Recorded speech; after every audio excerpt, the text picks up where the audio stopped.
of the bridge. Going to have the heels elevated, and I've conveniently got a plyo box again, but you can be using a bench or a chair or even your sofa if you're training at home.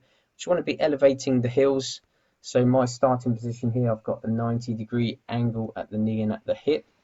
But if you have got something a little bit lower, that's absolutely fine.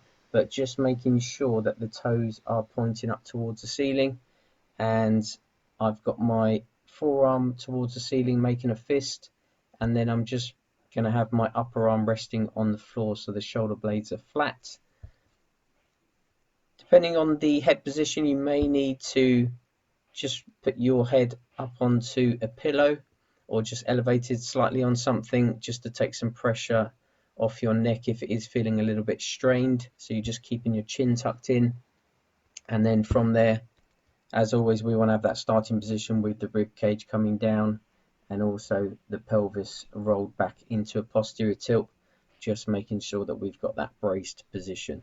So from there, I've got the feet in line with the hips, and this is a single leg version, so I'm going to be just playing this through now.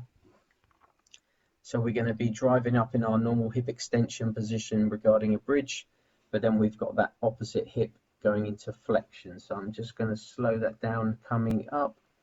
So just making sure we've got that full hip extension. So we've got a nice line from the shoulder, the hip coming through to the knee, and I'm trying to keep this toe pointed up towards the ceiling, and you can drive that opposite hip up into towards your chest as much as you can.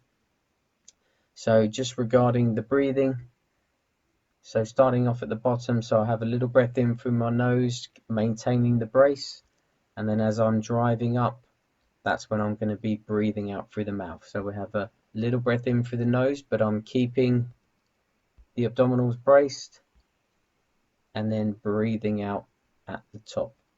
So each time just making sure that we've got that hip extension and just driving a little bit of energy down into the floor as well.